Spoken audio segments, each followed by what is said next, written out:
दिल्ली में मोहल्ला स्तर पर स्वास्थ्य सेवाओं को मजबूत करने की दिशा में मंगलवार को बड़ा कदम उठाते हुए मुख्यमंत्री रेखा गुप्ता ने शक्ति नगर स्थित एमसीडब्ल्यू सेंटर से 70 आयुष्मान आरोग्य मंदिरों का वर्चुअल एवं प्रत्यक्ष शुभारंभ किया। इसी क्रम में स्वास्थ्य मंत्री डॉक्टर पंकज सिंह, श्रम एवं विकास मंत्री कपिल मिश्रा ने शाहदरा के सराय मोहल्ला क्षेत्र में एक नए आरोग्य मंदिर का उद्घाटन किया, जबकि लोक निर्माण मंत्री प्रवेश वर्मा ने एनडीएमसी क्षेत्र में बाबू धाम, नेताजी नगर और गोल्फ लिंक में 3 नए आरोग्य मंदिरों का उद्घाटन किया। जोरदार तालियों से स्वागत करेंगे दिल्ली की मुख्यमंत्री महोदया श्रीमती रेखा गुप्ता मैम का। जोरदार तालियों से स्वागत।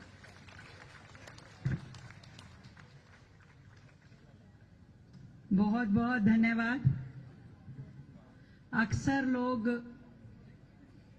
कमला नगर, शक्ति नगर एरिया में सुबह सुबह आलू पूड़ी खाने ही आते हैं। मुझे आपने आयुष्मान केंद्र के उद्घाटन के लिए बुलाया नहीं। मैंने पूछा, मैं आते ही देखो मैं मुख्यमंत्री हूँ, मेरे पास पूरी पहले रिपोर्ट आ जाती है। मैं कहा खाने का इंतजाम क्या किया? कह रहे कुछ नहीं जी, चाय पकौड़े हैं। तो ये 10 करोड़ की बात जो कह रहे हैं फंड की, मुश्किल लग रहा है मुझे। नहीं मतलब कमला नगर में आने के बाद भी अगर आप गोलगप्पे नहीं खिलाओ, यहाँ की स्पेशलिटीज नहीं खिलाओ। हम कॉलेज में होते थे तो सारा दिन इन्हीं गलियों में घूमते थे। और मैं तो दिल्ली यूनिवर्सिटी की प्रेसिडेंट भी रही, जनरल सेक्रेटरी रही, लंबा समय कॉलेज के राजनीति से जुड़ी रही। तो ये गलियां घर जैसी लगती हैं और आज सच में लग रहा है कि मेरा परिवार यहाँ बैठा है। और ये 10 महीने का जो आपके वोट की ताकत से चुनी हुई आप सबकी अपनी सरकार, इस 10 महीने के कार्यकाल में हमने कोशिश की कि दिल्ली की सूरत बदलनी चाहिए। दिल्ली की जो लीगेसी प्रॉब्लम्स हैं, वर्षों से दिल्ली जिन समस्याओं से जूझ रही है, वो दिक्कतें जो समाधान नहीं हुआ, कहीं ना कहीं लटकी हुई, अटकी हुई और भटकी हुई थी।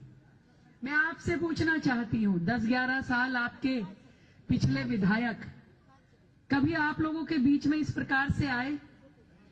कभी उन्होंने ऐसा कोई काम किया?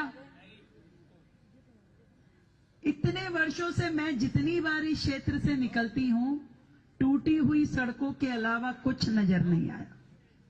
सालों से, इतने साल, 10-11 साल सरकार में रहने के बाद, और उससे पहले भी कांग्रेस की सरकार जब थी, मतलब 15 साल वाली कांग्रेस की सरकार और 11 साल वाली आम आदमी पार्टी की सरकार, दोनों ने, आप अपने आसपास भी नजर उठा करके देखेंगे तो आपको ध्यान आएगा कि कुछ नहीं किया।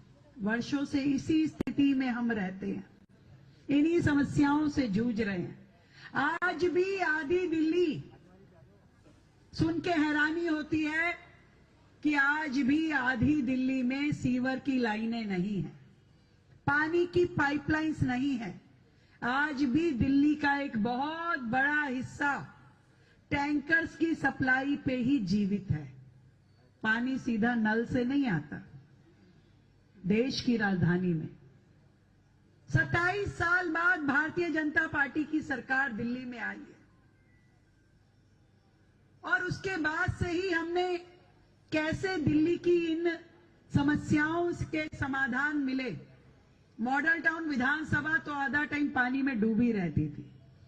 लोग बारिश के आने से एंजॉय करते होंगे, और यहां इस क्षेत्र में लोगों को चिंता हो जाती थी कि भाई बारिश आएगी तो जल भराव होगा। पहली बार दिल्ली में 6 महीने पहले से ही डिसिल्टिंग का काम शुरू किया गया ताकि पानी रुके नहीं। और इसमें भी बता दूं कि ये जितनी नाली नाले बने हुए हैं दिल्ली शहर में, ये सभी 1973 के मास्टर प्लान के हिसाब से है।